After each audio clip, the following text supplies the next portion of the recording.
I went on a cruise with my kids and their spouses. At the second port, they said, "Dad, go on down and check out the market." When I got back, the ship was gone. My luggage, also gone. They left me in a foreign country. No passport, no money, no name. But what they didn't know is that an old sea dog always finds his way back. And when I came back, I brought the storm with me. They saw me on the news. If this story moves you, subscribe. Every day there's a new story that could be yours. Tell us where you're watching from. I'm sitting on a green plastic chair in a police station in Cartagena, Colombia. I smell like old sweat, like sea salt stuck to my skin, like dry fear. I'm wearing the same white linen shirt I wore 2 days ago, back when I still believed my children loved me. Now it's wrinkled, stained with dirt at the elbows, with a coffee stain on the chest. I don't even remember spilling. Across from me, a young police officer is typing on an old typewriter. It sounds like bones breaking. Clack, clack, clack. There's a ceiling fan, but it doesn't make a full rotation. It gets stuck every 3 turns, making a metallic grinding noise that's driving me insane. A fly is walking on the yellow wall, slow, like it has all the time in the world. I'm counting the cracks in the cement, just so I don't fall apart right here, in front of this girl who keeps looking at me with pity. My name is Julian Morgan Reed. I am 78 years old. I was born in Houston, Texas, March 5th, 1947. I owned the biggest shipyard in Houston for 45 years. I built ships that sailed all over the Caribbean, ships that carried cargo, tourists, dreams of people who trusted my work. I employed over 200 men. I paid fair wages.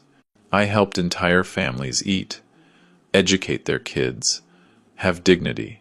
And now I don't even have a damn piece of paper that says who I am. The officer looks at me like I'm a homeless man, someone who made up a story to get a meal. They don't believe me, and the worst part is, I'm starting to wonder myself if any of this is real, or if I'm losing my mind. 2 days ago, on the cruise, my grandson Mason hugged me tight on the ship's deck. He's 12 years old. He's still a kid, but his eyes aren't. He whispered in my ear, so low I could barely hear him, "Grandpa, I don't want you to go to the port tomorrow." I laughed. I ruffled his brown hair. "It's always messy." "Why not, kiddo? It'll be fun. We'll buy some nice things to take home." He looked down, staring at the white sneakers I bought him for his birthday. "Just don't go." He said that, and then ran off. I thought he was just playing, that kids say weird things. Now, sitting in this chair, with the plastic digging into my skin, I understand. He knew. My own grandson knew they were going to leave me, and he couldn't do anything. Or maybe he was scared. What can a 12-year-old boy do against his own parents? The typewriter keeps clacking away.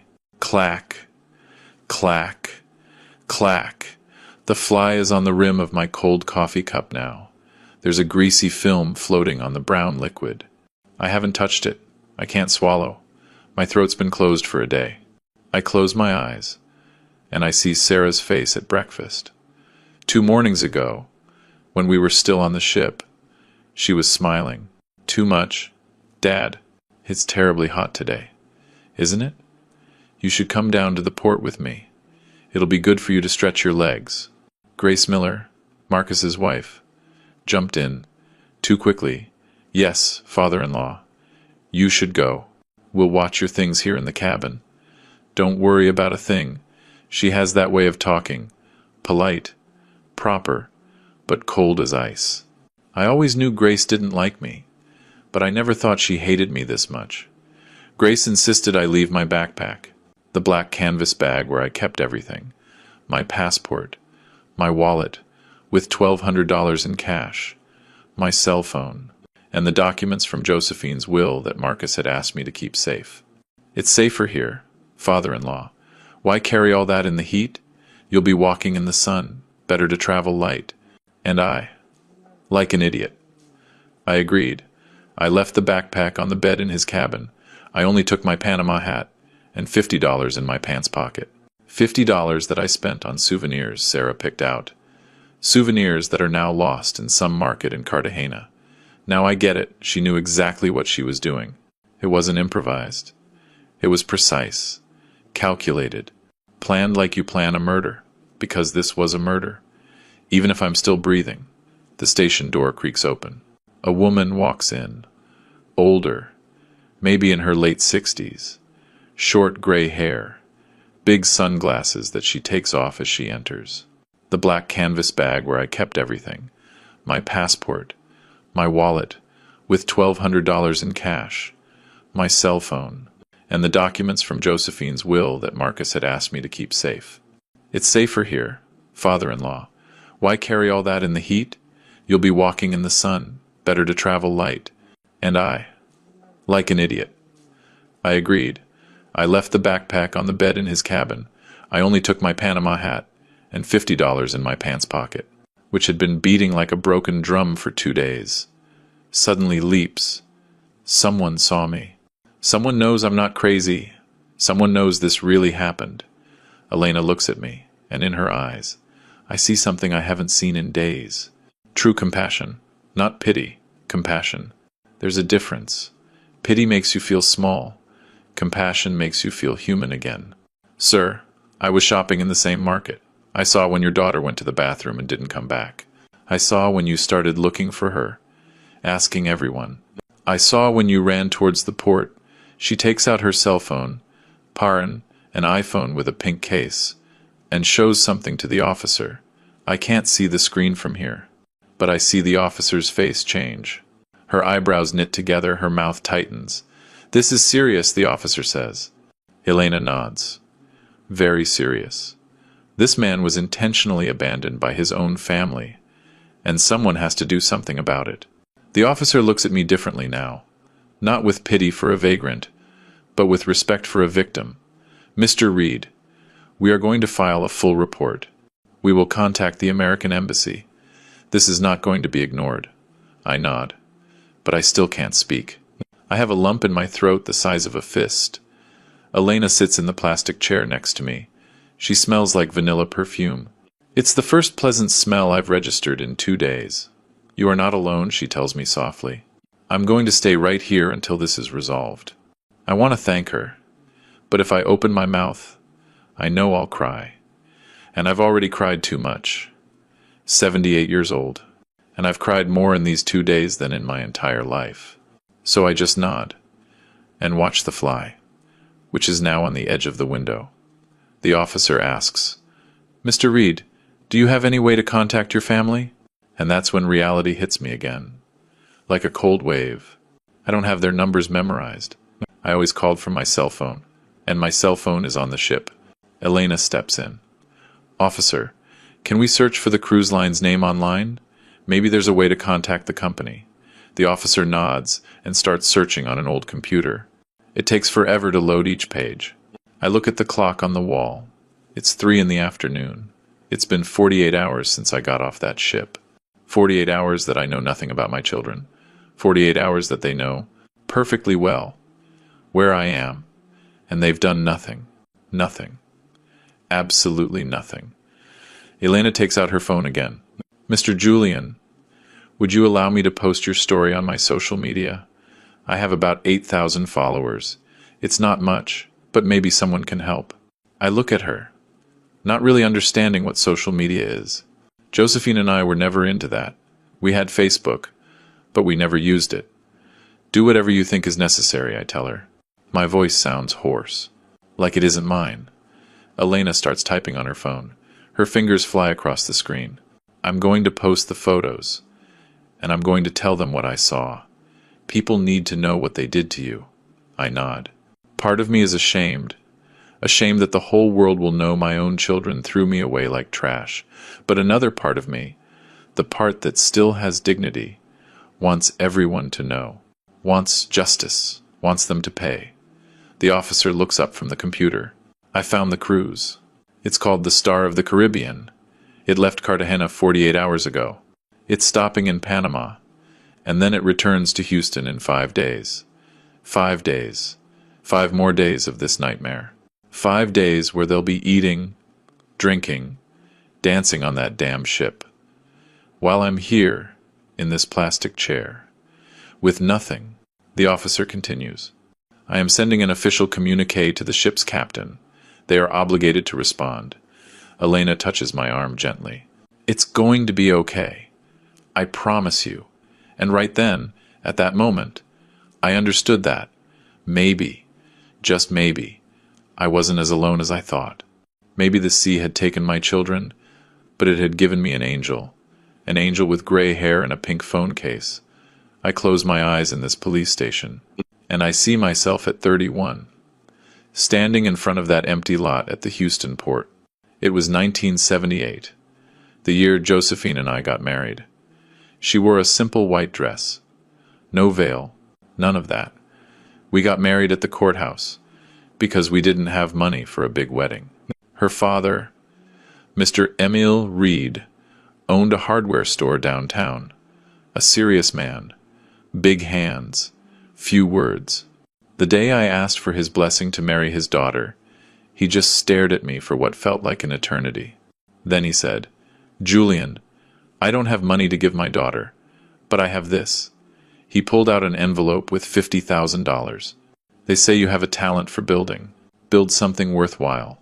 That will be your dowry." I promised my father-in-law right there, in his living room that smelled like fresh coffee. "Mr. Reed, this shipyard will be the pride of Houston." And it was. My God, it was. For 45 years, I hired 5 men at first. They were all like me, young, hungry to work, to get ahead. We started by repairing small fishing boats. Then came the bigger ships. After 3 years, we had 30 employees. After 10, 100. Josephine kept the books in a hardcover ledger. She'd sit in the tiny office we had, with a fan that barely turned, adding up numbers with a pencil, sharpening it every 30 minutes. "Honey, we're doing good," she'd always tell me. And I believed her, because Josephine never lied. Ever.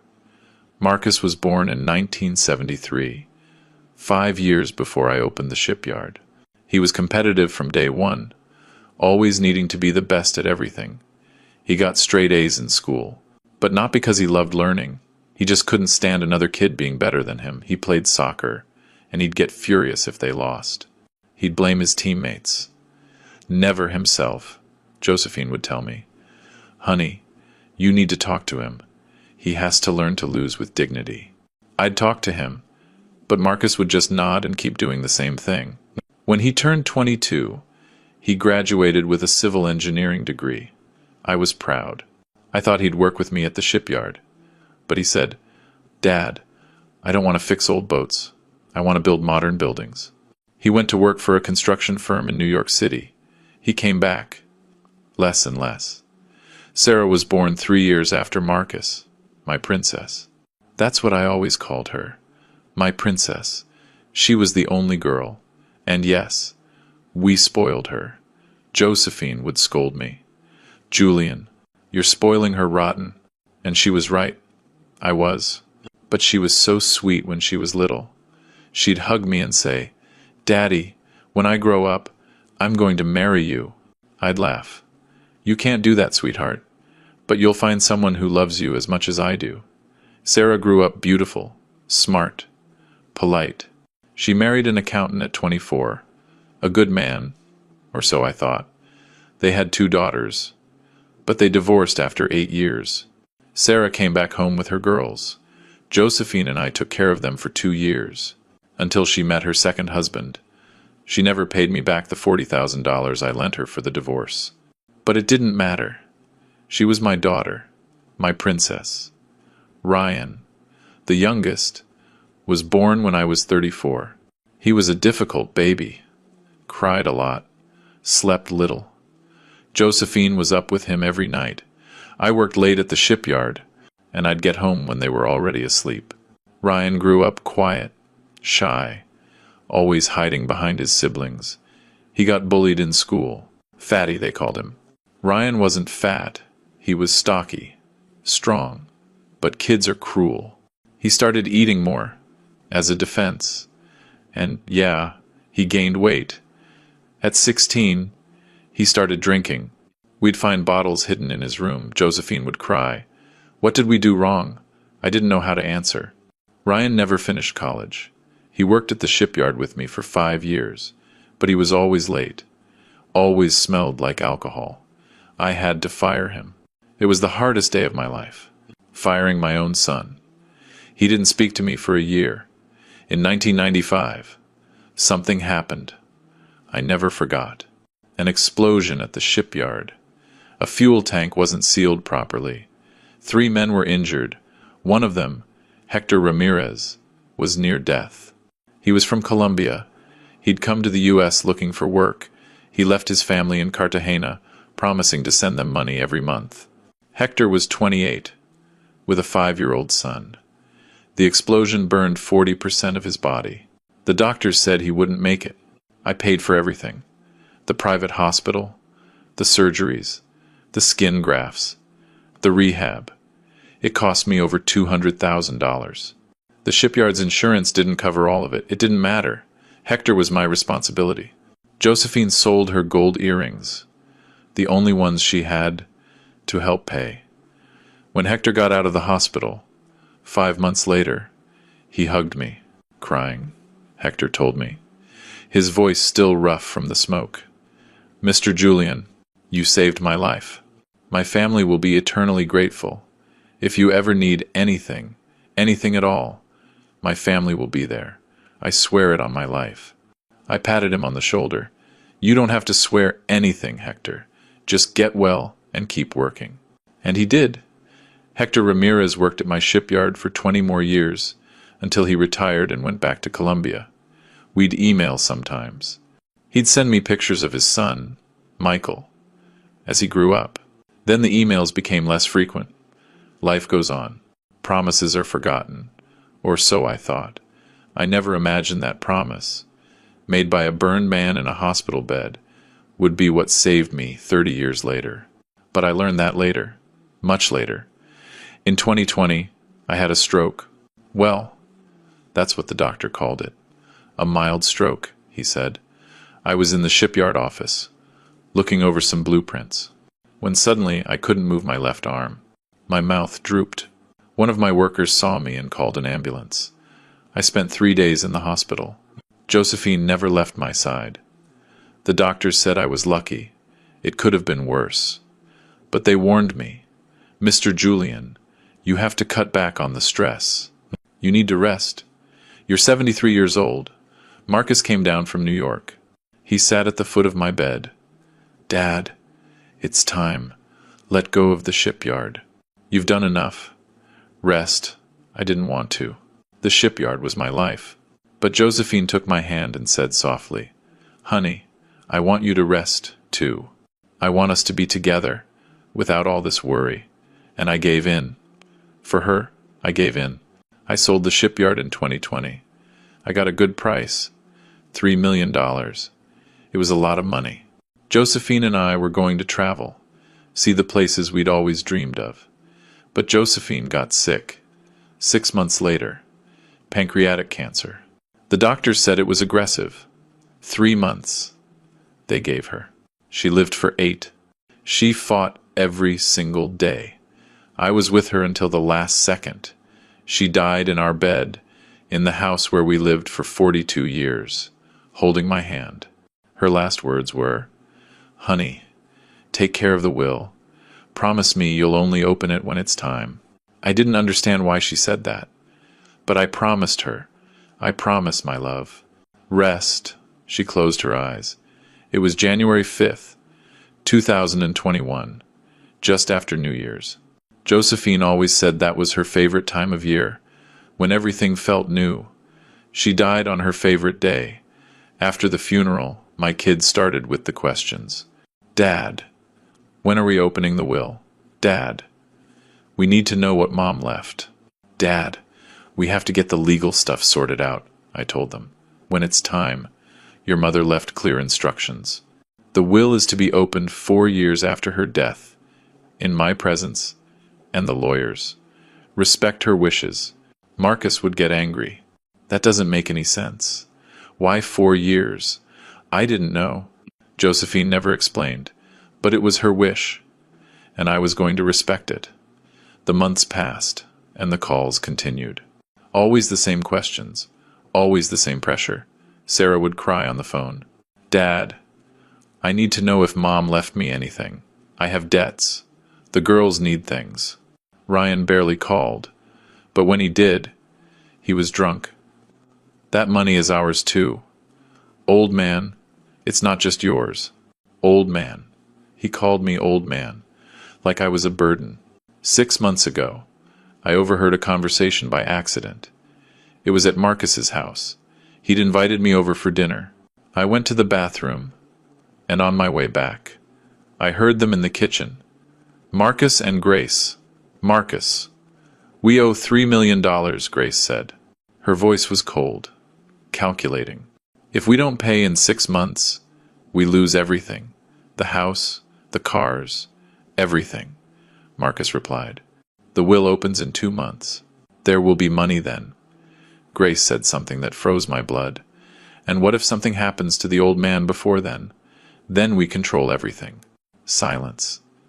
Then Marcus, Grace, don't say things like that. But it didn't sound like a reprimand. It sounded like a doubt. I just stood there in the hallway, my heart pounding. I thought they were just words of frustration, words spoken in a moment of desperation. I didn't think they'd actually do it. But they did, my God, and they did. The day of the cruise, the sun was splitting the rocks in Houston. I got to the port with my old brown leather suitcase, the same one Josephine and I used when we went to Key West for our 20th anniversary. It feels like it's full of bricks. I packed clothes for 7 days, my blood pressure medication, the book I'm never going to finish, and the photo of Josephine I always carry in my wallet. I walk up the metal ramp. It clangs hollowly under my shoes. A young family is in front of me. The kids are screaming with excitement. Behind me is Marcus, with his modern, black, shiny rolling suitcase. He doesn't offer to help me. He doesn't even look back to see if I need anything. Grace walks beside him, wearing sunglasses that cost more than my monthly pension. She smiles when she sees me sweating. How exciting, father-in-law. Your first cruise, her voice is rehearsed, like a bad actress in a cheap soap opera. We check in at the reception. A girl in a navy blue uniform hands me a key card. Cabin 412, Mr. Reed. Deck 4, Marcus and Grace get their cards. Family Suite 320, Deck 3, Family Suite. I get a cabin. I get to my room, and it's so small I can barely stretch my arms. A single bed pushed against the wall. A bathroom the size of a closet. A round porthole window looking out at the sea. That's it. I sit on the bed. The springs creak. Marcus shows up at the door. Everything okay, Dad? I tell him yes.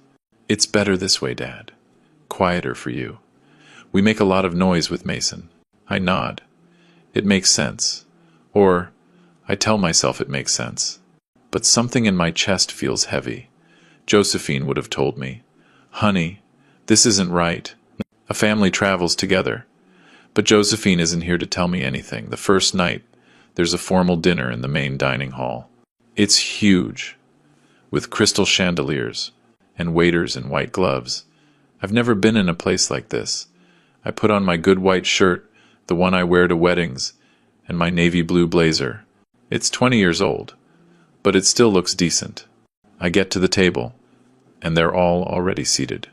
Marcus, Grace, Sarah with her new husband, Ryan with Lucia, his wife, and Mason, my grandson, who looks at me with big, sad eyes. The ship's captain comes over to our table. His name is Humberto Salazar. He's in his 50s, gray hair, perfectly combed, immaculate white uniform. He raises his glass. A toast to families who sail together.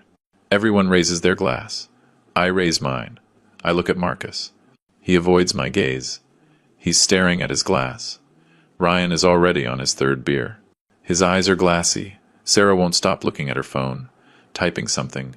She smiles at the screen. Not at me. Mason gets up from his chair and sits in the one next to me. Grace had put him at the other end of the table, far away from me. Grandpa, tell me about when you built the Navy ship. My grandson has Josephine's eyes. The same light brown color, almost honey. I start to tell him about that time in 1985, when the government hired us to repair a Navy vessel. I'm just getting started, when Grace cuts in, her voice sharp as a knife. Mason, let your grandfather rest. Come over here. Mason hangs his head. But Mom, I want to listen. Now, Mason. The boy gets up slowly. He squeezes my hand under the table. When he gets back to his chair, I see his eyes are full of tears. Something is wrong here, very wrong, but I still don't know what it is. I'm an old fool who can't see what's right in front of him. At a table across the dining room, there's a woman, alone. She must be in her late 60s. Short gray hair, an elegant green dress. She's eating slowly, looking around, like she's studying people. Her eyes stop on our table. She watches us, carefully. Then I see her write something down in a small notebook she has next to her plate. It's strange. Why would she be watching us? I don't think much of it. After dinner, when I'm leaving the dining room, she's leaving at the same time. We walk down the same hallway. She gives me a polite smile. Good evening, ma'am. Her voice is Colombian, soft. I see she's wearing a wedding ring on her left hand, but she's walking alone. A widow, I think. Like me. She goes her way. I go mine. I don't know it then, but that woman, Elena Vasquez, is the one who will save my life in a few days. Life is strange like that. It puts angels in your path, and you don't even recognize them until it's almost too late. The second night, after dinner, Marcus knocks on my cabin door. It's 10 o'clock. I just got out of the shower. I'm wearing my old blue-striped pajamas. Dad, if you got a minute? Of course I have a minute. I have all the minutes in the world for my children. I always have. He comes in, closes the door. He's holding a manila envelope. Dad, can you keep these documents in your cabin? They're from Mom's will. I brought them because the lawyer asked me to review them before the official opening. He pulls out some papers. They look official, with stamps, signatures. It's safer with you, Dad. You're the most careful one of all of us. I feel honored. My son trusts me. I tell him yes. Sure. Put them wherever. Marcus opens the small closet. He puts the envelope inside my black backpack. Thanks, Dad. I knew I could count on you. He hugs me. He smells like expensive cologne when he leaves. I'm left with a strange feeling. I don't know if it's happiness, because my son needs me, or unease, because something doesn't add up. What I don't see, what I can't see from inside my small, blind cabin, is what happens out in the hallway. Marcus walks out my door. Grace is waiting for him, leaning against the wall, arms crossed. He gives her a thumbs up. It's done, she smiles. It's not a happy smile. It's a smile of satisfaction, like a chess player who just put a piece in the perfect spot. Then she makes a gesture with her fingers. Like, okay, check, done. Ryan comes stumbling down the hall, a beer in his hand. He sees the scene. He stops. Grace motions for him to come closer. Ryan shuffles over, dragging his feet. Did you do it? Grace asks. Marcus nods. Ryan looks uncomfortable. He shifts his weight from one foot to the other. I don't know if this is right. Grace looks at him with contempt. It's too late for doubts. You're either with us or you're against us. Ryan takes a swig of his beer. He doesn't say anything else. His silence is a yes. At 3 a.m, someone knocks on my door. Tap, tap, tap.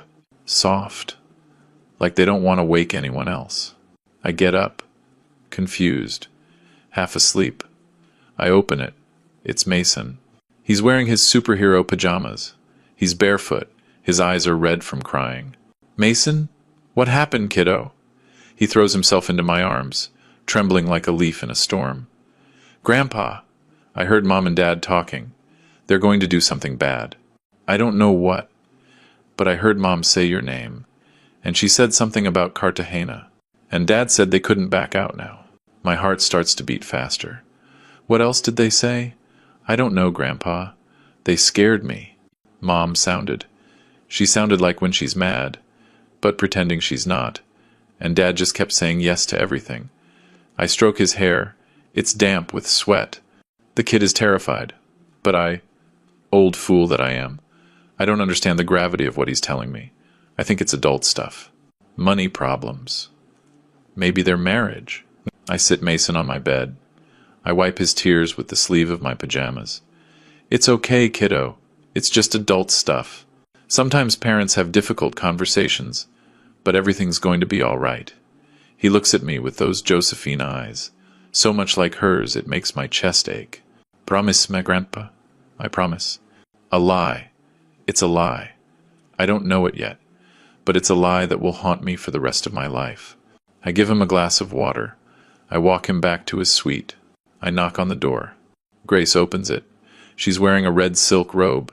She looks at me, annoyed. What happened? Mason had a nightmare. He came to my room. She yanks the boy inside. Mason, I told you not to bother your grandfather. He's no bother, Grace. That's what I'm here for. She closes the door in my face without a thank you. I can hear her scolding Mason inside. I go back to my cabin. I can't sleep for the rest of the night. Something is wrong, but I'm an old fool. An old fool who still believes that family is sacred. The second day dawns. The ship arrives in Cartagena at 8 in the morning. From my round porthole, I can see the port, the green mountains in the background, the clean blue sky. It's beautiful. I go down to the dining room for breakfast. Everyone is already there. Sarah is more dressed up than usual. She's wearing a white flowered dress, big sunglasses, even though we're inside.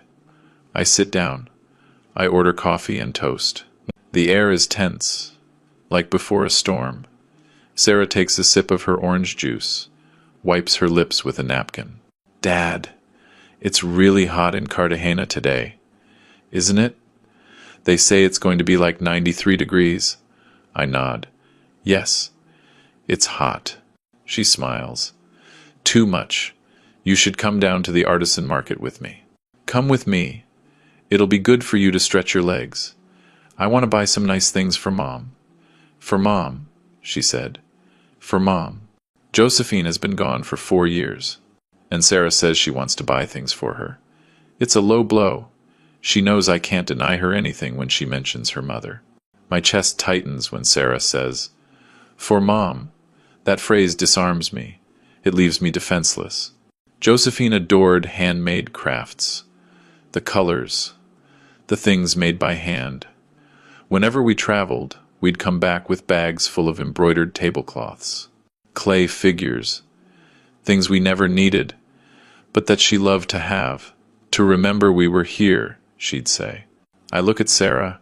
She's smiling. A sweet smile. My princess's smile. All right, honey. Let's go. Grace jumps in. Quickly. Perfect. We'll just rest on the ship. You go and have a good time, father-in-law. Marcus nods. Yeah, Dad. Enjoy yourself. You deserve it. Ryan says nothing. He stares at his plate. Mason looks at me with those sad eyes again. I stand up, leaving my coffee half finished. When she said, "For Mom," something in my chest squeezed shut. A small voice inside me was screaming, "Don't go. Don't go. Don't go." But I ignored it. I went anyway. For her. For my Josephine. That was my mistake. The mistake that almost cost me my life. It's 9:47 in the morning when Sarah and I get off the ship. I know, because I look at my watch. An old Casio with digital numbers. A gift from Josephine 15 years ago. It still works perfectly. The heat hits me in the face like a slap. 90 degrees, Sarah said. Feels hotter. The air smells like a strange mix. Fried fish from the market stalls, diesel from the ships, tropical fruits rotting on the corners, and that salty sea smell that gets into your skin and doesn't let go. I'm wearing my white linen shirt, the one that wrinkles as soon as you put it on, but it's cool. My Panama hat to protect me from the sun, jeans, and comfortable brown shoes. Sarah is wearing huge sunglasses that cover half her face, a white dress with pink flowers, high-heeled sandals that click on the pavement. We walk towards the artisan market. She's in front. I'm behind, trying to keep up. We get to the market at 9:52. I know because I look at my watch again. It's a habit I've had since my shipyard days. Always needed to know the exact time. The market is full of color. Stalls with red, yellow, green awnings, hanging tapestries, hammocks, hats, bright beaded necklaces, silver bracelets, carved wooden figures. There's music coming from somewhere, something tropical with drums. Sarah stops at a stall with embroidered cloths. The woman running it is about 50. Dark skin, a big smile. Very beautiful, my love. For your mother, for your sister, for your mother-in-law. Sarah touches the fabrics, holds them up to the light. This one for Cousin Lucy. This one for Aunt Connie. I take out my wallet. $50 is all I have. I pay for the cloths. Sarah smiles. Thanks, Daddy. She gives me a kiss on the cheek. She smells like expensive perfume, like flowers that don't exist in nature. You're the best dad in the world. We walk to other stalls. Sarah buys necklaces, earrings, an embroidered blouse. I pay for it all. It's 10:15 in the morning. She stops suddenly, puts her hand on her stomach. Oh, Dad, I need to use the bathroom, she makes a face. It's, woman stuff. It might take a while. You know how it is. I nod. I understand. Well, I don't really understand being a man, but I understand that women need privacy for some things. It's all right, honey. You go on. I'll stay here, looking at the crafts. She points to a building 2 blocks away. There are public restrooms over there. I won't be long. Okay? You keep picking out souvenirs. I'll be right back. She gives me another kiss on the cheek. I love you, Daddy, and she walks off quickly in her heels. Click, clack, click. I watch her go. Her white dress flutters in the breeze. She looks pretty. My daughter. She looks like she did when she was 20, and she was my princess. I donkeys know this will be the last time I see her as my daughter. The last time, before she becomes a stranger. I stay, looking at some wooden figures. There's one that's a small ship, handmade, with nice details. It reminds me of my shipyard. I'm haggling over the price with the vendor, when an older woman walks up. It's the lady from the cruise ship dining room, the one who was alone. Elena, I think her name is. Though I don't know if she told me her name or if I made it up. She's buying an embroidered tablecloth with birds on it. She sees me and smiles. Good morning, sir. Enjoying the stop? Yes, ma'am, with my daughter. I look around, but I don't see Sarah. Elena buys her tablecloth. She stays at the same stall, looking at other things. I buy the little wooden ship. The vendor wraps it in newspaper. It's 10:17 in the morning. Sarah said she'd be right back. Right back is 10-15 minutes. Max. I wait. The sun is beating down on the pavement. I feel sweat running down my back, under my linen shirt. I take off my hat. I wipe my forehead with a handkerchief. 10:35. Sarah's not back. I start checking my watch every 2 minutes. 10:37. 10:39. 10:42. It's been 20 minutes. Maybe the line for the bathroom is long. Maybe she felt sick. Women have those issues. Stomach problems. Things a man doesn't understand. I try to stay calm. I walk around the nearby stalls, looking for her. White dress with flowers. Should be easy to spot. But I don't see her. I ask a woman selling hats. Excuse me. Have you seen a lady in a white dress? About 50. brown hair. The woman shakes her head. No, sir. A lot of people pass through here. I ask another vendor. Same answer. My heart starts to beat a little faster. It's not panic yet, just worry. Maybe Sarah got lost. Maybe she's looking for me. I go back to the spot where we separated. I wait there, like a statue, so she can find me when she comes back. 10:50. 50 minutes. This isn't normal anymore. I walk towards the public restrooms she pointed at. I find the building. It's an old concrete building, painted a dirty white. There's a line. Tourists. Local women with market bags. I go up to a lady who's waiting. Excuse me, could you do me a favor? I'm looking for my daughter. She went into the bathroom about an hour ago. Have you seen a lady in a white dress? The woman looks confused. An hour ago? No, sir. I've been here 20 minutes, and I haven't seen anyone in a white dress. I ask her for another favor. Could you please check if she's inside? I'm worried. The woman is kind. She goes into the bathroom. She comes out a minute later. There's no one in a white dress in there, sir. Just two young girls fixing their hair. Something cold runs through my body, like ice water in my veins. Are you sure? Positive, sir. Do you want me to ask if anyone saw her? Please. She goes back in. Comes back out. Nobody saw her. 11:05 in the morning.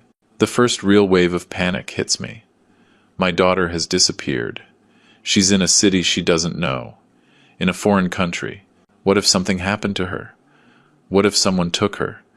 Cartagena is beautiful, but it's dangerous too. Everyone knows that. I start walking faster, checking every stall, asking every person I see. Have you seen a lady in a white dress, brown hair, about 50, big sunglasses? No one has seen her. It's like she vanished into thin air. I go back to the bathroom area. I check the nearby streets. Nothing. My heart is pounding now, like a war drum. Boom, boom, boom. So loud I can feel the pulse in my temples. I start to sweat more, and not just from the heat. Cold sweat, the sweat of fear. I think, what if she's sick, lying somewhere? What if she fainted? I have to find her. I have to find my girl, my princess, my Sarah. 11:20. An hour and 5 minutes since she left. I take off my Panama hat. I use it to fan myself. It doesn't help. The heat is suffocating. My linen shirt is soaked, sticking to my back. I feel like I can't breathe right. My chest is tight. Is it my heart?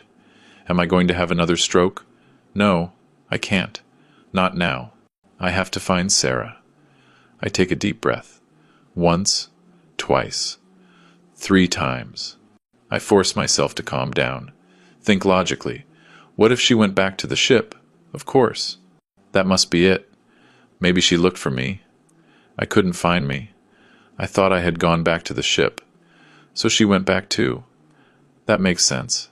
Perfect sense. I feel better. The panic subsides. A little. The ship. I have to get to the ship. Sarah will be there, worried, looking for me, maybe even mad that I wasn't where I was supposed to be. I start walking towards the port. The port is a 20-minute walk. I remember, because I saw the sign when we got off. Port, 1.5 kilometers, 20 minutes, if you walk at a normal pace. I don't walk at a normal pace anymore. I'm 78 years old, and my knees hurt. 11:45. I'm halfway to the port when she appears. Elena, the lady from the cruise. She sees me walking fast, almost running, sweating like I'd gone for a swim with my clothes on. Sir, are you looking for someone? I saw you with a woman in the market earlier. I stop. The relief of seeing a familiar face is so great, I almost cry. Yes, my daughter. She went to the bathroom an hour and a half ago. I can't find her. I think she went back to the ship. I'm heading there now. Elena looks at me, and something in her face changes. She gets serious. She pulls out her cell phone, looks at the time. Sir, are you a passenger on the Star of the Caribbean? Yes. Yes, that's why I'm running. I'm sure Sarah is waiting for me there. Elena swallows hard. She puts a hand on my arm. Sir. Her voice sounds strange. Scared. That ship. It sets sail in 15 minutes. The world stops. 15 minutes. 15 minutes? No, that can't be. I look at my watch. 11:47. The ship leaves at 12. They always leave at 12. They said so in yesterday's announcement. There are 13 minutes left. 13 minutes. And I'm 20 minutes away. No. No. No. No. Sir, we have to run. Now. Elena starts to run. I try to keep up. I run. I don't remember the last time I ran. 10 years. 15. My lungs are on fire. My knees protest with every step. My heart is beating so fast I think it's going to explode. People are staring at us. An old man and an old woman, running like crazy through the streets of Cartagena. Elena looks back. Come on, sir. You can do it. But I can't. My legs give out. I stop. Bent over. Hands on my knees. Trying to breathe. Elena runs back to me. No, I can't. I can't go on, I gasp. She wouldn't leave me here. My daughter. She wouldn't do that. Elena looks at me, with an expression I can't decipher. Pity, horror, understanding. Sir, we have to try. Come on. She grabs my arm. We walk fast as I can. We turn one corner, then another. The port is in sight. I see ships. Lots of ships. Which one is ours, the Star of the Caribbean? It has to be there. We enter the port area. Security guards, tourists with luggage, last-minute souvenir vendors. I scan the area. Where is it? Elena points. There. I see a large, white cruise ship pulling away from the dock. Slowly, very slowly, but pulling away. On the stern, I can read the name in blue letters. Star of the Caribbean. No, it can't be. I run the last few yards to the edge of the dock. Wait, I'm a passenger, I shout, with all the voice I have left. Sarah, Marcus, I'm here. I wave my arms. The ship keeps moving away, slow, unstoppable, like death, like being forgotten. 15 minutes, if we just had 15 more minutes, but we didn't. And my daughter, she didn't leave me here. She wouldn't do that. It can't be. This has to be a mistake, a terrible, terrible mistake. If you're listening to my story, please tell me in the comments where you're watching from. Sometimes, knowing someone is out there, listening, makes me feel less alone in all this. It's 11:47 in the morning. Elena is pulling my arm. Sir, we have to run. Now. And we run. My God. We run. How long has it been since I've run like this? My knees protest, creaking like old wood. My lungs burn, like I've swallowed fire. Every breath is a knife in my chest. 78 years old. I'm 78 years old, and I'm running through the streets of Cartagena like the devil himself is chasing me. Maybe he is. Maybe the devil has my children's faces. People are staring. A young couple steps aside. A coconut vendor shouts, Careful, old man. I keep running. I can't stop. If I stop, I lose the ship. If I lose the ship, I lose my family. Although, I've already lost them. I just don't know it yet. Elena is running beside me. Come on, sir. Almost there. She's 62, but she's in better shape than I am. Her legs move easily. Her breathing is controlled. I'm stumbling, panting like an old dog. Sir, wait. I'm with you, she yells, when she sees me getting too far ahead. But I can't wait. There's no time. The clock hits 11:50. 10 minutes. 10 minutes left before the ship sails. 10 minutes, and we're 15 minutes away. The math doesn't add up, but math has never stopped a desperate father. I keep running. My Panama hat falls off. I don't stop to pick it up. Let it stay there. Whoever wants it can have it. I just need to get to the ship. 11:51. My foot catches on a loose paving stone. I fall to my knees, hands out to break the fall. My right palm scrapes against the rough cement. It stings.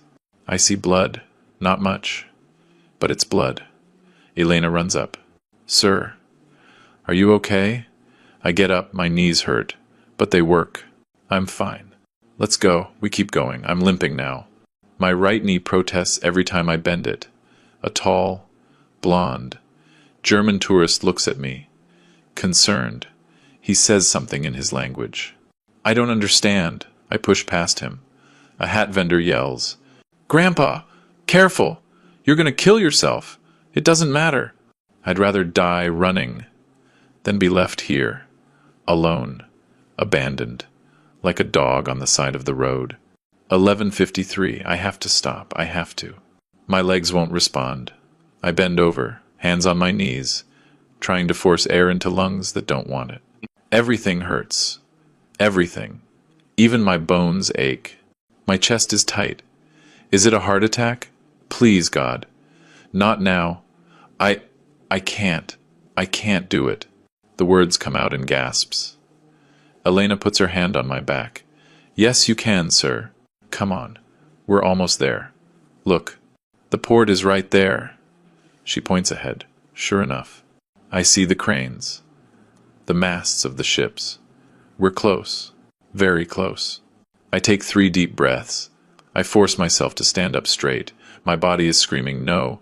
But my heart, that stubborn old muscle that still loves its children, says yes.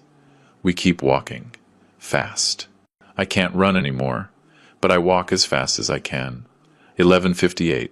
We reach the port entrance. There's a gate, a security guard in a blue uniform. Passes? He asks. Bored. I'm a passenger. The ship is leaving. Elena shows him her pass. The guard checks it. You can go, ma'am. And you, sir? I check my pockets. The cabin key card. Where is it? Right pants pocket. No. Left. No. Shirt pocket. Not there either. I left it on the ship. It's in my backpack. The guard shakes his head. No pass. No entry. Elena steps in. He's a passenger on the Star of the Caribbean. It's leaving right now. The guard looks at his watch. Ma'am, that ship sails at 12. It's 2 minutes to 12. Boarding is closed. But he's right here. No pass. No entry. Elena looks at me. She makes a decision. Come on. She pulls me. We slip past the side, through an opening in the fence. 12:01. We're running down the pier. There are several ships docked. Which one is ours? They all look the same. White. Huge. Like floating buildings. Which one is it? Elena asks. I scan the ships. The Star of the Caribbean. Where's the name? There, on the stern of one, further down. Blue letters. Star of the Caribbean. There. That's it. But something is wrong. The ship isn't at the dock. There's water between us and the ship. 10 feet. 20 feet. The ship is pulling away. Slowly, but pulling away. We run towards it. My lungs can't take any more. But I run. We get to the edge of the pier, just as the ship is 30 feet out. A port worker is coiling up the ropes. Sir, I'm a passenger. Boarding is closed, sir. I'm sorry. 12:03. I stand at the edge of the pier. The ship moves away. Slowly. Like in slow motion. Like a nightmare. I can see the deck. There are people up there. Tourists. Waving goodbye to the port. Is Sarah up there? Is Marcus? I raise my arms. Faintly. I yell. With all the voice I have left. Sarah! Marcus! I'm here! You missed me! Come back! My voice breaks on the last word. I yell again. Ryan! I'm here! It's me! Your dad! I keep waving my arms. Maybe they'll see me. Maybe the captain can turn back. Ships can turn back. Right? It's just a matter of telling them. Elena is next to me. She's yelling too. Waving her arms. But the ship keeps moving away. 50 feet. 100 feet. 200 feet. On the deck of the ship, someone sees me. It's a child. Messy brown hair. Mason. My grandson is leaning over the railing on deck 5. He sees me, I know he sees me, because he raises his hand. He's crying. I can see the tears shining on his face. Even from here, he raises his hand, like he's saying goodbye, or asking for forgiveness. Grace appears behind him. She puts her hands on his shoulders. She pulls him back.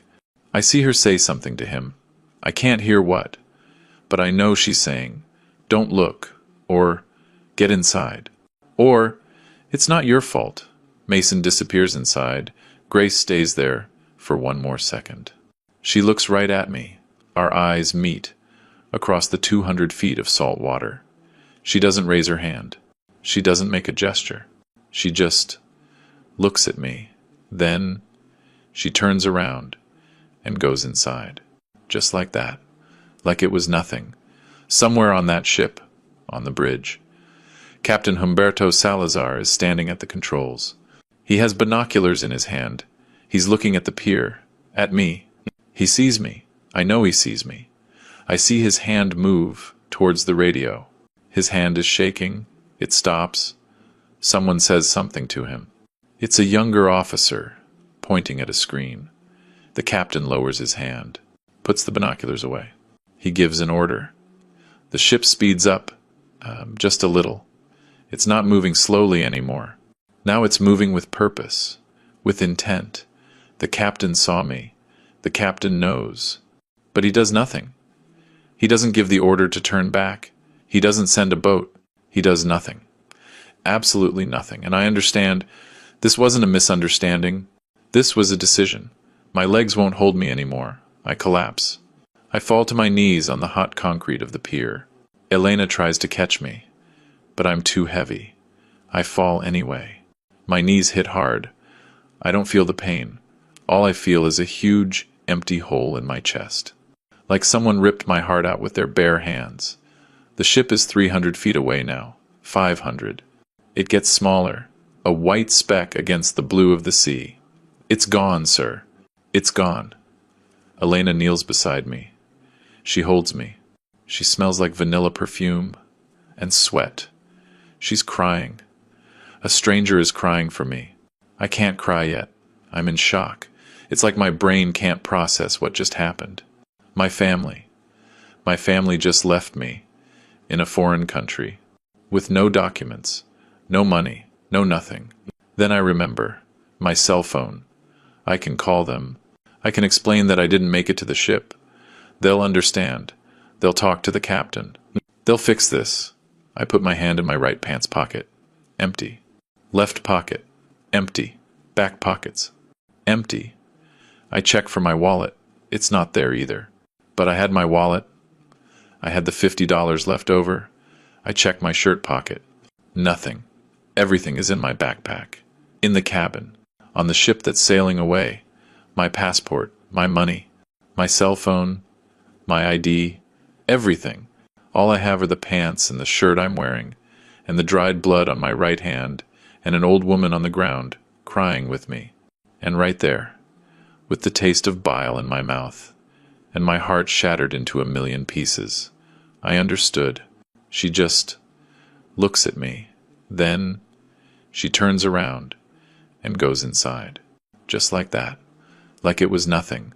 Somewhere on that ship, on the bridge, Captain Humberto Salazar is standing at the controls. He has binoculars in his hand. He's looking at the pier, at me. He sees me. I know he sees me. I see his hand move towards the radio. His hand is shaking. It stops. Someone says something to him. It's a younger officer, pointing at a screen. The captain lowers his hand. This wasn't a mistake. It was a plan. And I was the idiot who walked right into it. Like a lamb to the slaughter. 12:15 in the afternoon. I'm sitting in a Port Authority office that smells like old paper and burnt coffee. I'm shaking. I don't know if it's from shock or if I'm cold. Despite the heat, a heavy man with a mustache and a short-sleeved shirt looks at me from behind a desk piled high with folders. He has a tired face, a world-weary face. He types on his old computer. The keys clack loudly. Clack, clack, clack. just like in the police station. 2 days ago. Or was it 2 hours ago? I don't know. Time doesn't mean anything anymore. Reed. Morgan. He types. Pauses. He furrows his brow. Types some more. Doesn't show up, sir. My heart skips a beat. What do you mean, doesn't show up? There's no Julian Morgan Reed registered as a passenger on the Star of the Caribbean. I shake my head. That's impossible. Like he's seen too many weird things. All right, sir. Tell me what happened. My voice comes out raspy. I'm Julian Morgan Reed, passenger on the Star of the Caribbean, cabin 412. I went ashore with my daughter. She went to the bathroom and never came back. When I got to the pier, the ship had already sailed. I need you to contact them. My family is on board. They have my things, my documents. The man looks bored. He's heard 1,000 stories from clueless tourists.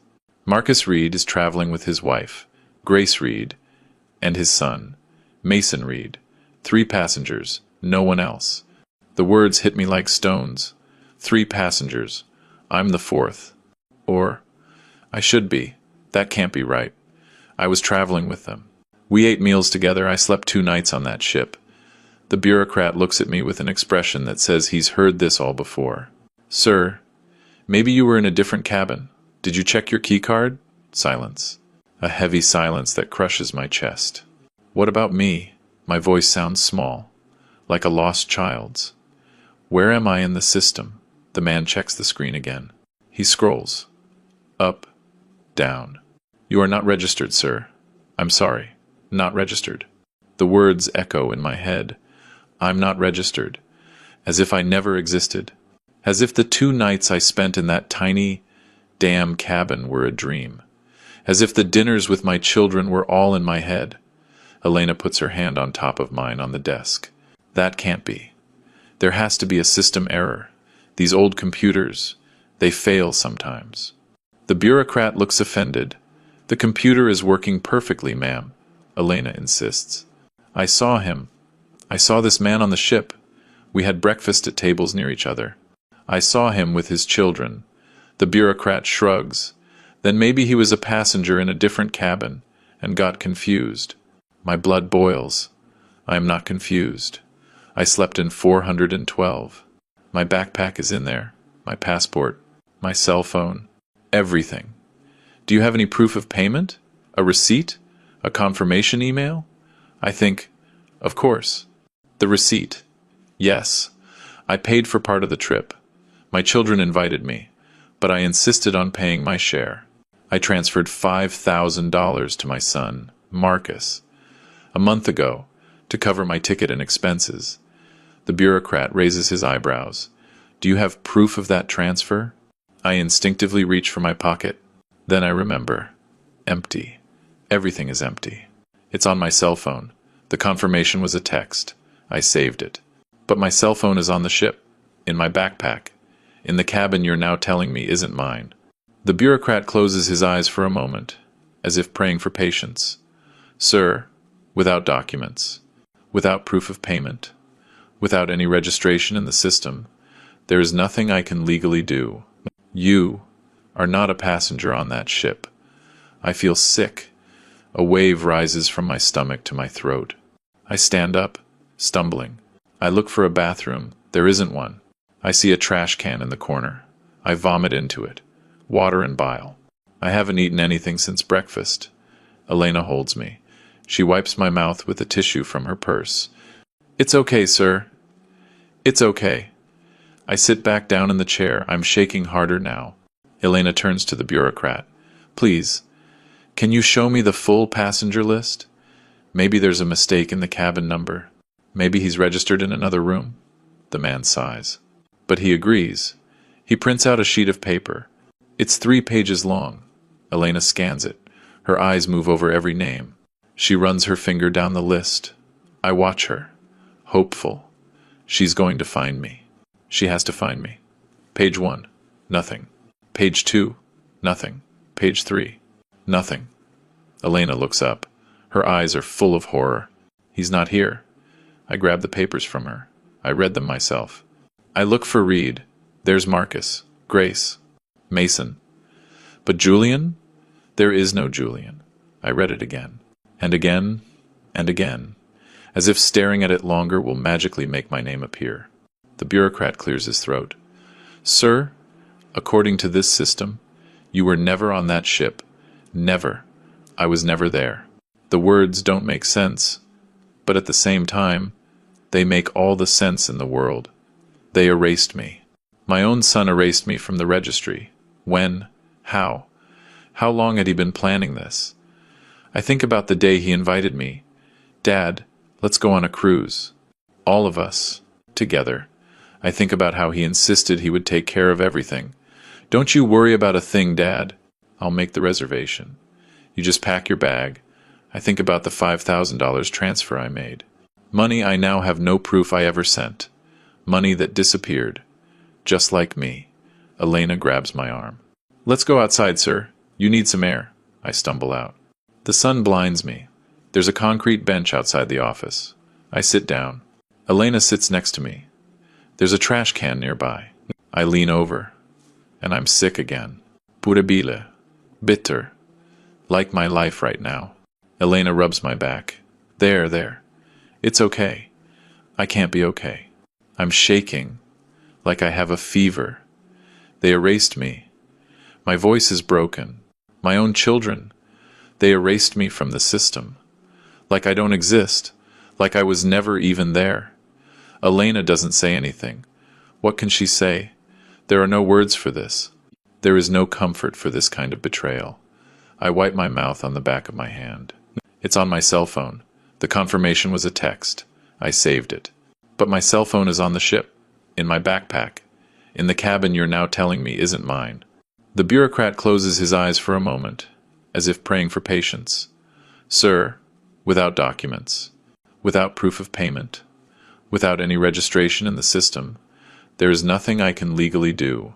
You are not a passenger on that ship. I feel sick. A wave rises from my stomach to my throat. I stand up, stumbling. The blue water. It looks so calm from here. The ship is gone. I can't see it anymore. It took my family. It took my identity. It took the last 4 years of my life, waiting for that will to be opened, so we could all be together again. For this? So they could abandon me in a foreign port? Elena finishes taking pictures. She sits down again. Mr. Julian, we're going to fix this. We're going to the American consulate. They can help you. They can get you temporary documents. They can contact your family. I nod. Weakly. But I know the truth. And right there, with the taste of bile in my mouth, and my heart shattered into pieces, I understood. This wasn't a mistake. It was a plan. A perfect plan. And I was the idiot who followed it, right to the end. I sit on that concrete bench. I don't know for how long. Could be an hour, could be 5 minutes. Time doesn't work the same way anymore. Elena is making calls. She's speaking quickly, in Colombian Spanish. I hear words. Consulate. Embassy. Emergency. Abandoned elderly man. An abandoned elderly man. That's what I am now. I'm not Julian Morgan Reed, shipbuilder, owner of a shipyard, father of 3, grandfather of 1. I'm an abandoned elderly man, with no name, in a port in Cartagena, with no documents to prove who I am, with no money to even buy a glass of water, with no family looking for me, with no one, except this 2-year-old Colombian woman, who doesn't know me from Adam, but who is here, making phone calls, fighting for me, crying for me. And I think, maybe blood isn't as important as they say. Maybe family isn't who gave you life. Maybe family is the one who stays. When everyone else sails away on the ship, 6 in the evening, Elena takes me to a shelter. It's an old building, with peeling yellow walls. It smells like damp and cheap detergent. Stay here tonight, Mr. Julian. Tomorrow, we'll figure out what to do. She gets me a bed, in a room shared with 5 other men. I sit on the thin mattress. The springs creak. Elena brings me a glass of water. Here, You need to hydrate. I drink it without really tasting it. The water tastes like chlorine. She sits next to me. I'll be back early tomorrow. Will you be okay? I nod. A lie. I won't be okay. I'll never be okay again. But she needs to go. She's already done too much for me. Elena squeezes my hand and leaves. 7:30 at night. Elena comes back with a borrowed cell phone. It belongs to the woman who runs the shelter. She said you can make one call. I think. Who can I call? My children abandoned me. My friends. I haven't spoken to most of them in years. Then I remember Dr. Armando Cisneros, my old friend, Josephine's friend. He'll know what to do. Elena dials the number I give her. She waits. Puts it on speaker. Ring, ring, ring. Voicemail. The number you have dialed is not available. She hangs up. She dials again. Same result. Do you want to try another number? I shake my head. There's no one else. There is literally no one else in the world who can help me. Elena takes the phone back. We'll try again tomorrow. 8 o'clock. I can't stay here. This room is suffocating me. The other men are snoring. One smells like alcohol. Another one is coughing. Non-stop. I get up. I go out to the street. The night air is cooler. I walk. With no destination. I end up in the Gethsemane neighborhood. It's beautiful. Despite my pain. Walls painted bright colors. Yellow, orange, turquoise, Jean murals. Flowers in the windows. Music is pouring out of the bars. Salsa. Other music. Young people laughing, dancing. Couples holding hands. Families eating at tables outside the restaurants. Life. So much life. All around me. And me. Dead inside. Walking like a ghost. Among the living. 8:45. I sit on the steps of a locked church. I watch the people pass by. A young man with a professional camera is taking pictures of tourists. He's charging them about $20 a photo. He looks to be about 28. Long black hair, tied back in a ponytail. A few days stubble. He's wearing a black t-shirt and ripped jeans. He looks at me, goes back to his customer. But he looks at me again. He finishes with the tourist, puts his money away. He walks towards me, stops. About 10 feet away, he's staring at me. Mr. Julian? His voice is shaking. I look up. Do you know me? The young man gets closer. Are you? Julian Reed? From Houston? My heart beats faster. Yes, I am. Who are you?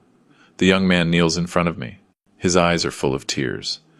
I'm Michael Ramirez. My father worked at your shipyard. You saved his life. The world stops. Ramirez. Hector Ramirez. The man from the explosion. Hector? I whisper. Michael nods. Yes, sir. Hector Ramirez was my dad. He uses the past tense. Was. Michael wipes his eyes. He passed away 2 years ago. Cancer. But, until his last day, he talked about you. He'd say, Michael, if you ever see Mr. Julian, you pay the debt. Our family owes him everything. I start to cry. I can't help it. Michael hugs me. Right there, on the steps of that church. I cry, in the arms of a stranger, who is the son of my dead friend. Michael sits next to me. He takes out his phone, shows me pictures. This is my dad. Do you remember him? I see Hector, older, gray hair, but smiling. I was 5 when the explosion happened. I don't remember much, but Dad told me the story all the time. How you ran into the fire, how you carried him out, how you paid for the whole hospital, how Mom and I ate because of you, while Dad couldn't work. Michael scrolls through more photos. Hector at the shipyard, Hector with his family. He always talked about you. He said, you were the noblest man he ever knew, that we owed you our lives. I break down again. Your dad was a good man, a great man. Michael looks at me. really looks at me. He sees my dirty clothes, my scraped hands, my swollen eyes. Mr. Julian, what are you doing here? In Cartagena? Alone? And right there. I just fall apart. I tell him everything. The cruise, the invitation, the abandonment, the ship leaving, my name erased from the system, my lost documents, my family, who left me like I was trash. Michael listens, in silence. His face changes.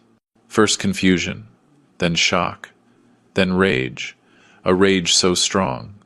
His hands are shaking. Your own children? I nod. My own children. Michael stands up. He paces in circles. No, no, no, no. This is not going to stand. This cannot be happening. He stops, looks at me. Mr. Julian, will you let me take your picture? I hesitate. Pictures? What for? Michael kneels again. I'm going to post this on my social media. I have a lot of followers. I'm a photographer. My work gets shared a lot. The world has to know what they did to you. There has to be justice. I shake my head. I don't want to cause trouble. They're still my children. Michael grips my shoulders. Mr. Julian, they abandoned you. They erased you. They left you with nothing. That's not love. That's cruelty. He's right. I know he is. But they're my sons, my daughter. For 78 years, I was taught that family is sacred. How do you break that? Michael insists. Mr. Julian, you gave my family a father. Please, let me give you justice. I nod, weakly. Do what you think is right. Michael raises his camera. Don't pose. Just be you. He takes the pictures. Me, sitting on the steps. My scraped hands, my dirty shirt, my 7-8-year-old face that looks 90. My lost gaze. Click, click, click. Michael checks the photos on his camera. Perfect. These photos, they'll say more than 1,000 words. He puts his camera away. He helps me up. Come on, Mr. Julian. I'm taking you somewhere better than that shelter. I have a friend who owns a small hotel. I'll explain. You'll stay there. I don't have money for. I'm paying. For my dad. For you. For what's right. Michael takes me to a small, clean hotel. He talks to the owner. Explains the situation. The owner nods. Understanding. Of course. No problem. They give me a small, clean room with a private bathroom. Michael buys me food from a nearby restaurant. Soup and bread. Eat, Mr. Julian. Tomorrow, this is all going to change. I promise you. I eat. The soup is hot, comforting. The first decent meal I've had in 2 days. Michael says good night. I'm going to post the photos right now. I'll be back to see you first thing in the morning. He leaves. I'm alone in the room. I take a shower. The hot water makes me cry again. I lie down on the bed. It's comfortable. Too comfortable. For a man who deserves nothing. I close my eyes. I didn't know that photo, that image of me, sitting on those steps, dirty, lost, broken. It was going to change everything. It was going to be my salvation and their condemnation. I don't sleep that night. I stare at the ceiling. I count the water stains. 27. I think about Josephine, what she would say if she knew. Honey, don't cry. Get up, fight. She was always stronger than me. I think about Mason, crying on the deck of the ship, my grandson, who knew and couldn't do anything. I think about the captain, who saw me and did nothing. I think about Grace, giving the okay sign in the hallway, all of it planned, all of it calculated, and me, the old fool, believing my children loved me, believing that blood was thicker than water. I was wrong. Money always wins. Always. Outside. Somewhere on the internet, Michael is uploading photos. He's writing my story. He's lighting a fuse.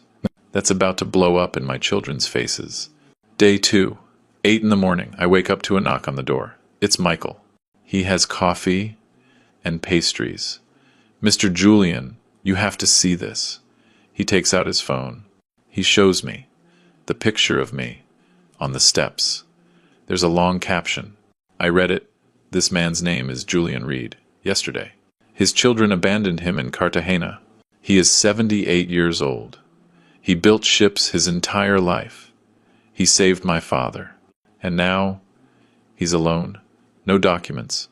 No money. No nothing. Share this. The world needs to know.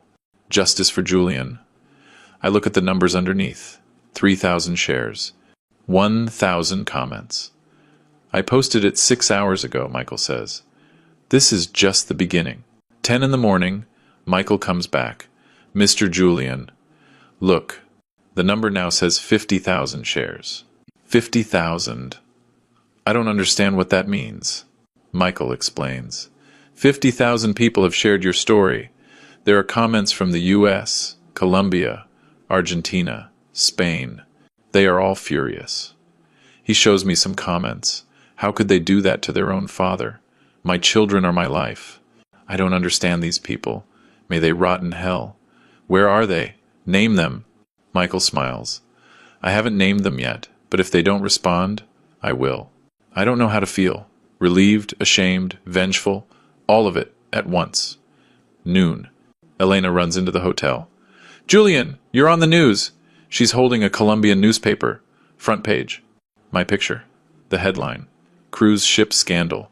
American elder abandoned by his family. I read the article. It tells the whole story.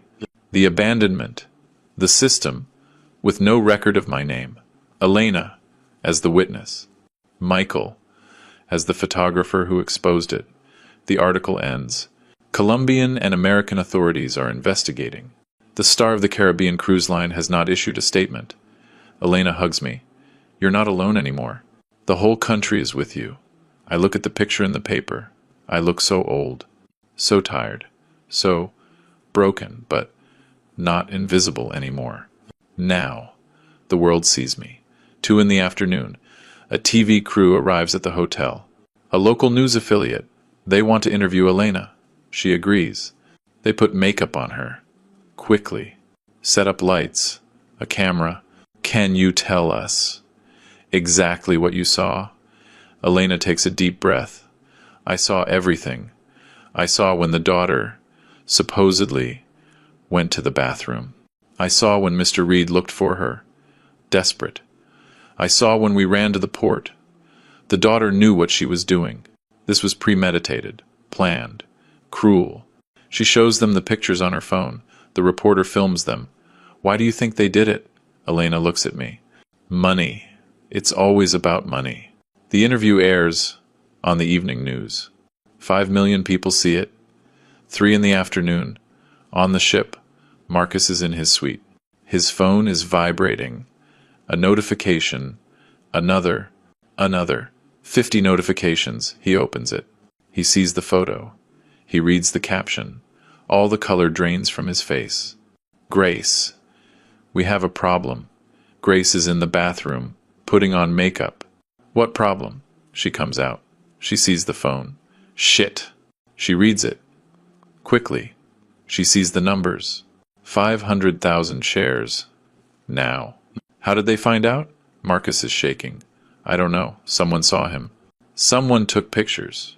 Grace paces. We should have done it in Panama, not Cartagena. Cartagena has too many tourists. Marcus sits on the bed. What do we do now? Grace thinks. Deny it. It was a misunderstanding. He wandered off. We were looking for him. 3:30. Sarah runs into Marcus's suite.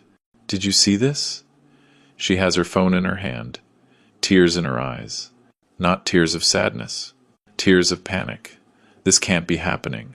They said there were no cameras at the port. They said it was safe. Grace shushes her. Keep your voice down. Mason is in the next room. But it's too late. Mason already heard. Ryan comes in next. He has a beer in his hand. Drunk. At 3:30 the afternoon. I told you this was crazy. But nobody listens to me. Ever. Nobody listens to me. He collapses on the sofa. We're screwed. Completely. Totally. Screwed. 4 in the afternoon. Captain Humberto Salazar gets a call from corporate. Captain, we have a situation. The internet is exploding with a story about a passenger abandoned in Cartagena. Do you know anything about this? Salazar feels the floor drop out from under him. I saw a man on the pier. But I thought.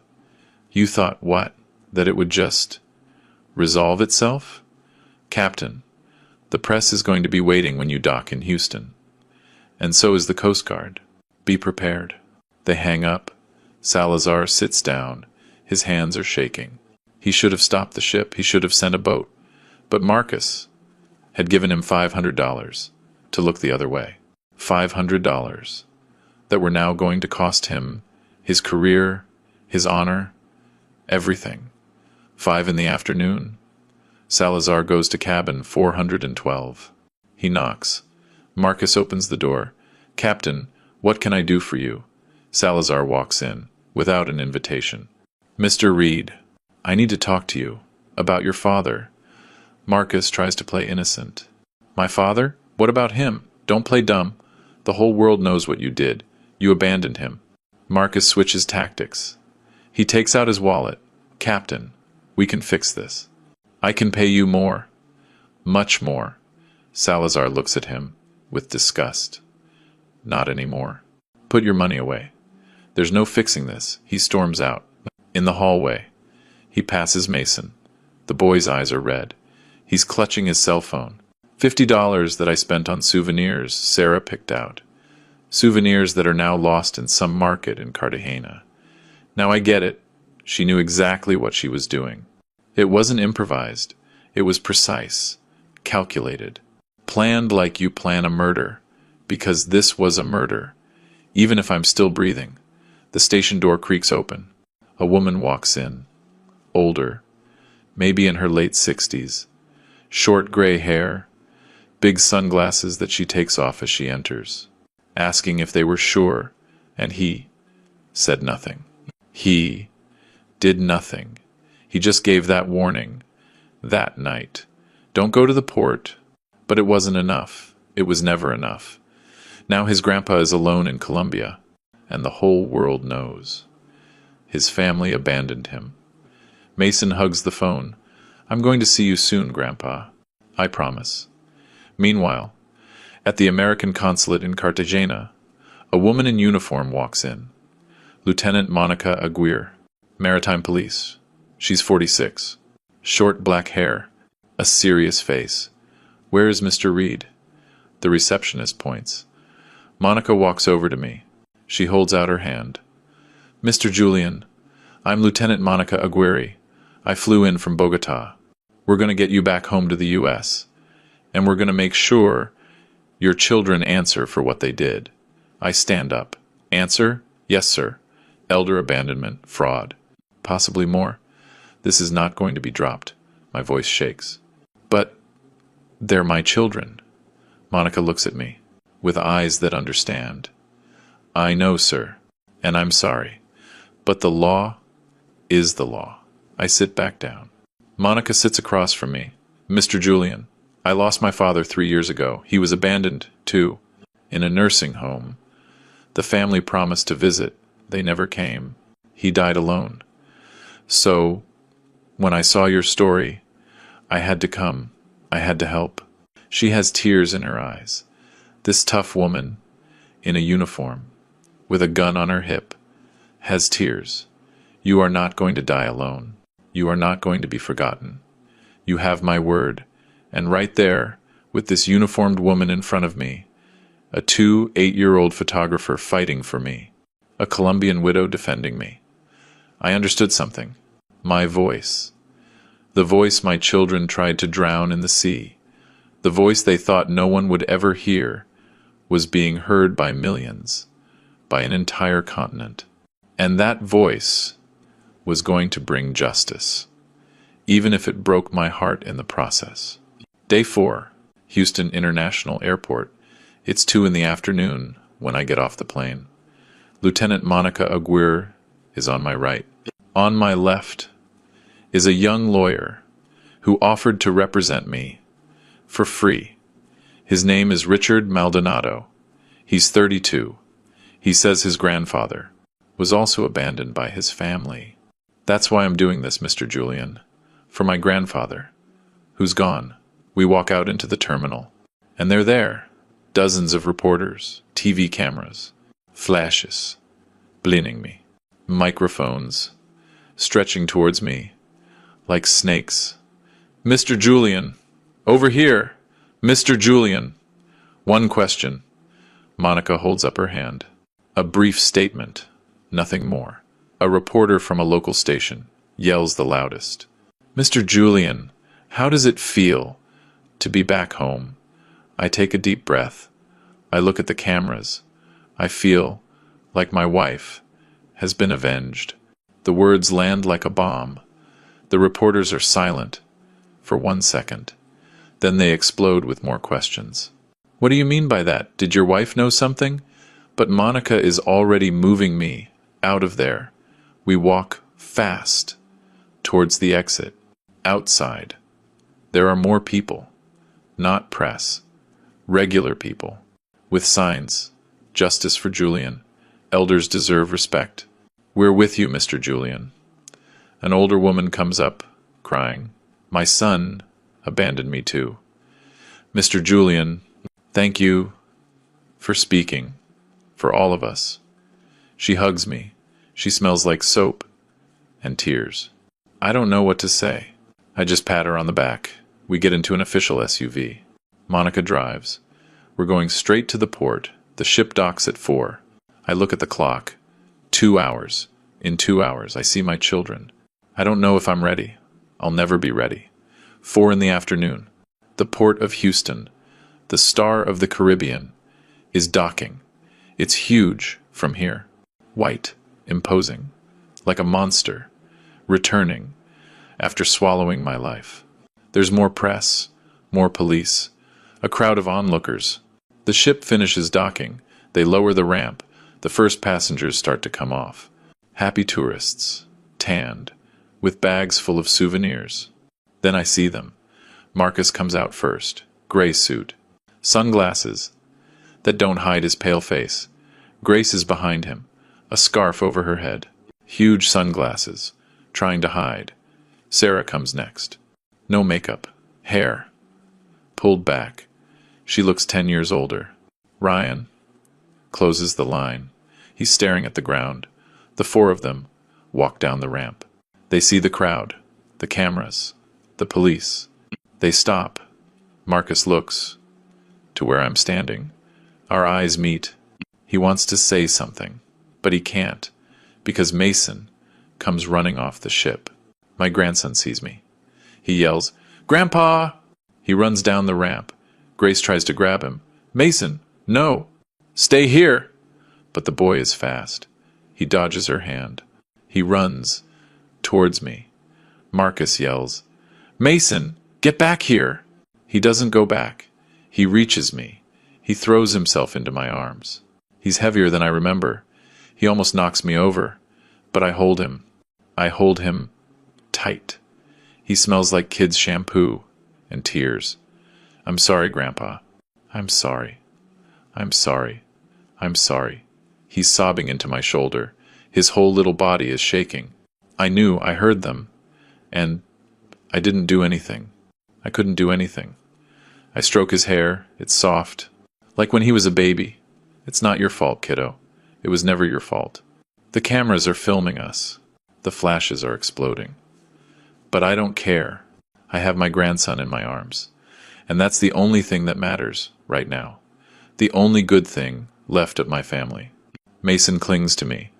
I'm not going with them. I don't want to go with them. It's okay. We'll figure it out. I look up. My children are 30 feet away, standing there like statues. Marcus has his hands in his pockets. Sarah is dabbing her eyes with a tissue. Ryan is staring at his shoes. Grace has her arms crossed. None of them come closer. None of them say anything. The cameras are on them. A reporter shouts, "Why did you do it?" Another, "Don't you have anything to say?" Marcus finally moves.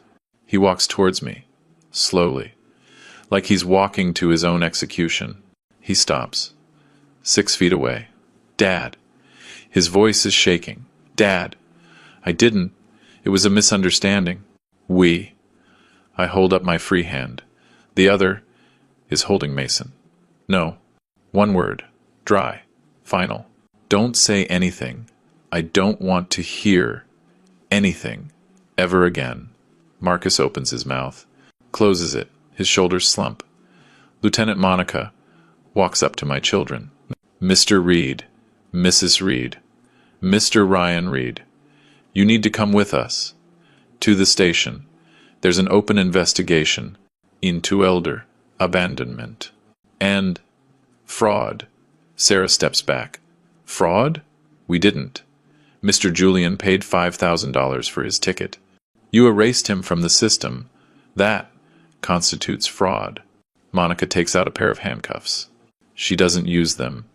Yet. But the message is clear. Ryan slumps onto a suitcase. "I knew it. I knew this was going to happen." Grace suddenly explodes. She screams, "He's fine! Look! He's here! He's alive! Nothing happened to him! It's not a crime. If there's no victim," Monica looks at her, coldly, "there was intent. That's enough to proceed. Let's go." 2 police officers step forward. Marcus, Sarah, and Ryan walk towards them. They don't resist. Grace keeps screaming, "This is harassment! We're going to sue! We have rights!" An officer takes her by the arm. "Ma'am, calm down. No one is under arrest. Yet, you're just coming for questioning." They lead them to the patrol cars. Mason buries his face in my chest. He doesn't want to see. I don't want to see either. But I have to. I have to watch them. Take my children away. The babies I held. The kids I taught to ride a bike. The young adults I helped through college. They get into the patrol cars. The sirens are off. But the silence is louder than any siren. The crowd applauds. Some people yell, "Justice! Make them pay!" I don't applaud.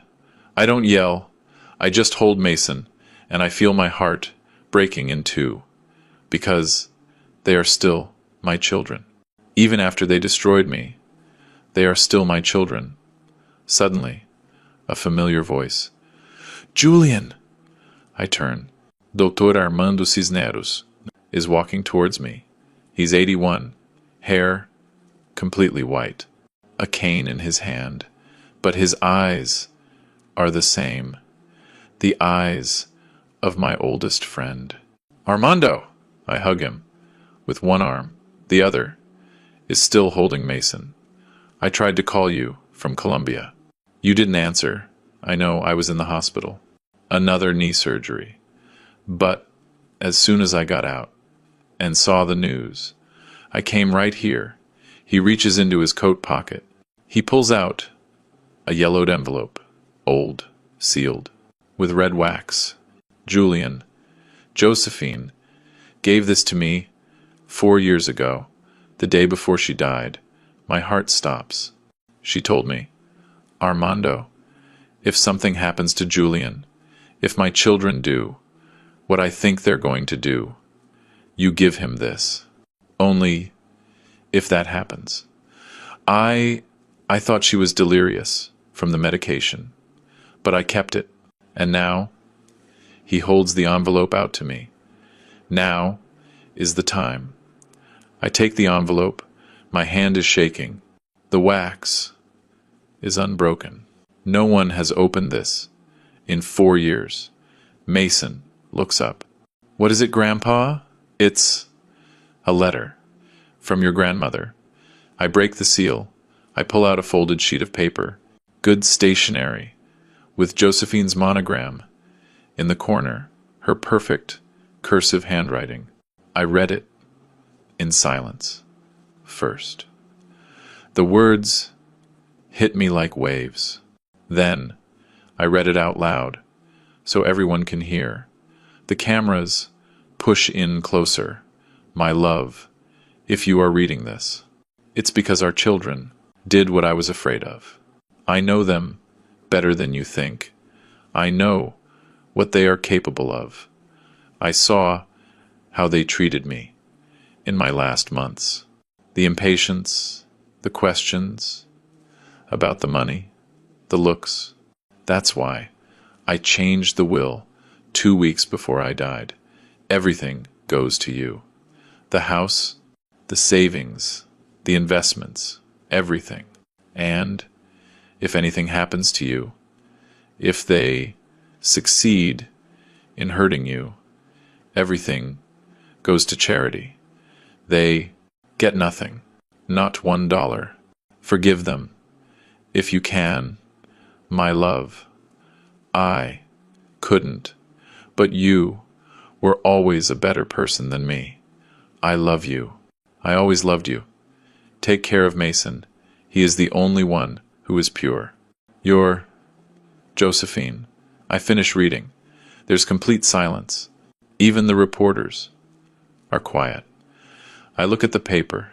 Tears are falling on the ink, but they don't blur the words. Josephine knew, my wife knew, 4 years ago, that my children would try something like this. That's why the sealed will.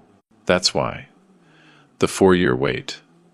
To protect me, to give them time, to show who they really were. And they did. My God, they did. I fold the letter carefully. I put it in my shirt pocket, close to my heart. Armando puts his hand on my shoulder. She loved you. To the end, Julian. And beyond. I nod. I can't speak. My throat is closed. Mason hugs me tighter. Grandma was really smart. I smile through the tears. Yes, kiddo, your grandma was the smartest one of all of us. And right there, with that letter in my hands, with my dead wife's handwriting, protecting me from the grave, I understood. She took care of me even after she was gone. She protected me when I couldn't protect myself. My Josephine, my eternal Josephine. Richard, my lawyer, comes over. Mr. Julian, this letter changes everything. With this, we can proceed. Not just for the abandonment, but for attempted probate fraud. This is proof of premeditation, going back years. The cameras are still rolling.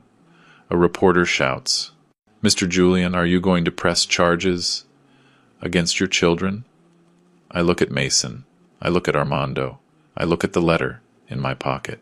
I look at the patrol cars, holding my children, and I tell the truth. I'm going to do what my wife would have wanted. I'm going to protect myself, and I'm going to protect my grandson. The rest, I'll let the law decide. Monica nods. Well said, Mr. Julian. We're going to make sure you get what you deserve. And they will get what they deserve. I get into the SUV. Mason won't let go of me. Armando gets in. With us.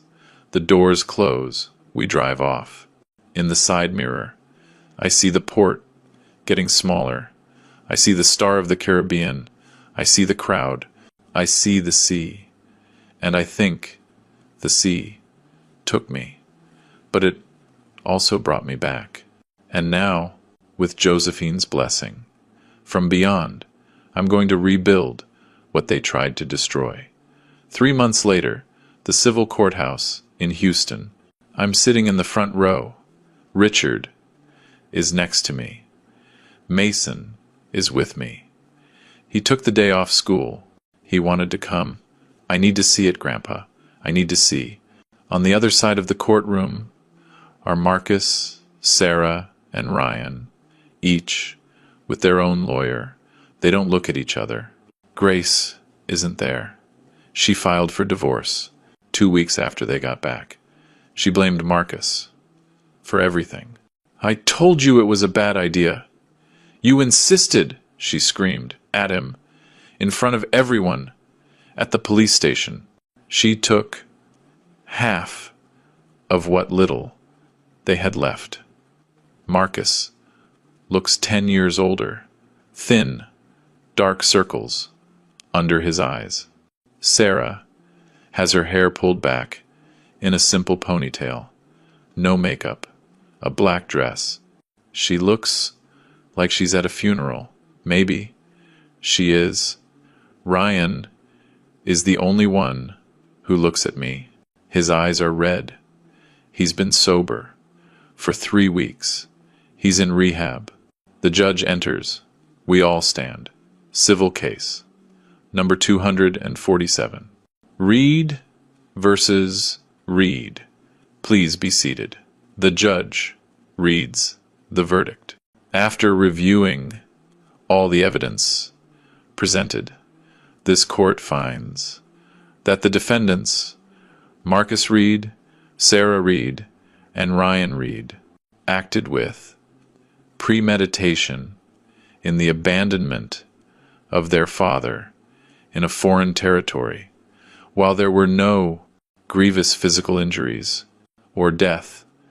There was considerable moral, psychological, and emotional damage. She pauses. She looks at my children. The attempted probate fraud has also been proven, thanks to the posthumous letter from Mrs. Josephine Reed. She looks at me. Mr. Julian Reed has waived any claim to his children's inheritance. His statement was, "I don't want their money. I want my peace." However, he has filed for damages. The judge hits the gavel. This court grants a judgment of $100,000 to be paid by the 3 defendants. They have 6 months to pay. Case closed. The gavel sounds again. It's over. We walk out of the courthouse. The reporters are outside, but not as many. The story is old news now. 3 months is a long time in the news cycle. Some of them ask me, "How do you feel, Mr. Julian?" "Relieved," I answer. And it's the truth. Not happy. The pain doesn't go away. With a verdict, but relieved that it's over. Marcus comes out later. He's alone. His lawyer quit in the middle of the hearing. "I can't represent you. This is indefensible." Marcus sees me. He wants to come over, but Monica is by my side. She gives him a look. He stops. He puts his hands in his pockets. He just walks away. Alone. His construction company went bankrupt. No one wants to work with the man who abandoned his father. He lost his house, his car, his wife, his friends, everything. He lives in a small apartment. Now, alone, working, whatever job he can find. And I don't feel happy about that, just sad, because he's still my son, my firstborn, and watching him fall, it hurts, even though he's the one who pushed me. Sarah didn't fare much better. She had a nervous breakdown 2 weeks after the cruise. Social media destroyed her, the daughter who abandoned her father. Her picture was everywhere. They recognized her on the street, in the supermarket, at the gas station. They yelled things at her. Shame on you, bad daughter. She had to move to another city. She changed her name legally. Now she calls herself Anna Reed. She deleted all her social media. She doesn't leave her house. Her psychiatrist says she has severe depression and anxiety. Her two daughters don't speak to her anymore. We can't be associated with you, Mom. We're being bullied in school because of what you did. She's alone, completely alone, and sometimes I think about calling her, but I can't, not yet, maybe, never, because every time I close my eyes, I see her face when she left me in that market, and the pain comes back fresh like the first day. Ryan is different. A week after he got back, he came to find me. He knocked on my door. I was temporarily staying at Armando's house while I got my life sorted out. I opened the door. Ryan was on the doorstep, thin, shaking. Dad, can I come in? I let him in. He sat in the living room. He cried for 20 minutes. He didn't say anything, just cried. Then he spoke. Dad, I'm a coward. I've always been